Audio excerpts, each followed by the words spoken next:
কি হলো? কান্না করছিস কেন? কি হয়েছে? আমি ডিপ্রেশন অ্যাংজাইটি এইসবে ভুগছি। কি করবো বুঝতে পারছি না, খালি সুসাইডাল থট আসছে। আগে কান্না থামা। ডিপ্রেশনটা মানুষের হয় কেন? তুই আজকের পরীক্ষায় কম নাম্বার পেয়েছিস, যেটা তোর আশা ছিল সেটা পাসনি, সেই জন্য তোর আজকে ডিপ্রেশন এংজাইটি এই ধরনের যে জিনিসগুলো রয়েছে তার সঙ্গে তাতে তুই ভুগছিস। তুই শুনে আশ্চর্য হবি, এই ডিপ্রেশন নামক এই যে রোগটি, এটি শুধুমাত্র তোকে নয়, ম্যাক্সিমাম স্টুডেন্টের মধ্যে হয়ে থাকে। শুধু স্টুডেন্ট, টিচার্স, এছাড়াও নানান বিজনেসম্যান থেকে শুরু করে অন্ত কোনো কোটি কোটি টাকা যাদের মধ্যে কাছে রয়েছে তারাও আজকে ডিপ্রেশনের মধ্যে রয়েছে। তাহলে আগে আমাদেরকে বুঝতে হবে যে ডিপ্রেশনটা আসে কেন। ডিপ্রেশনটা আসবার মূল কারণ হচ্ছে ওভার থিঙ্কিং করা। আমরা কোনো কিছুকে নিয়ে যখন বারে বারে নিজের মধ্যে যখন সেই জিনিসটিকে বারে বারে যখন বলতে থাকি না, ভাবতে থাকি জিনিসটাকে, তখন এই ডিপ্রেশন নামক রোগটি আমাদের ঘিরে নেয়। তাহলে তোর মনে এখন প্রশ্ন জাগতে পারে, এখন কি করতে পারি আমরা?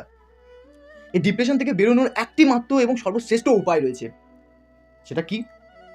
সেটা হচ্ছে শুধুমাত্র যখনই এই ডিপ্রেশন নামক রোগটি আসবে তোর মধ্যে, তুই যেমন যেটা করলি আজকে, তোর বড় ভাই আমি, তুই আমাকে এই জিনিসটিকে শেয়ার করে দিলি। তো এই রকম যে কারোর, তোমাদেরও যখন ডিপ্রেশন আসবে, যে কাউকে তুমি শেয়ার করে দাও। সে তোমার বাবা হোক, মা হোক, ভাই হোক, বোন হোক, তোমার দাদা হোক, দিদি হোক, এরা হলে তো ভালো হয়। শুধুমাত্র তাই নয়, তোমার টিচার্সকেও তুমি শেয়ার করতে পারো, তোমার ফ্রেন্ডসকেও, ক্লোজ ফ্রেন্ডকে তুমি শেয়ার করতে পারো।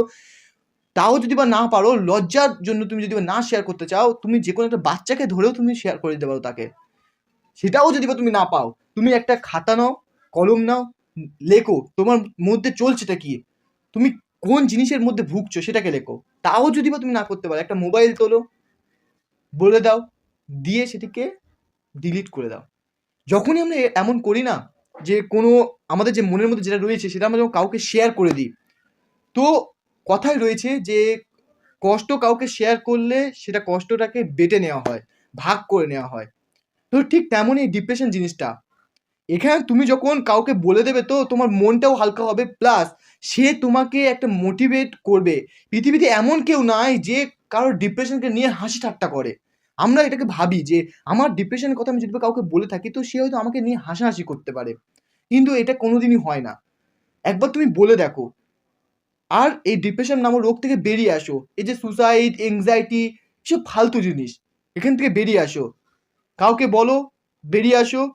আর যদিও তুমি তাও না বলতে পারো, আমার কমেন্টে তুমি বলে দাও সব কিছু, তোমার মনের যে কষ্ট সেই কষ্টটাকে আমার কমেন্টে তুমি শেয়ার করে দাও। আর আমাকে ফলো করে নাও।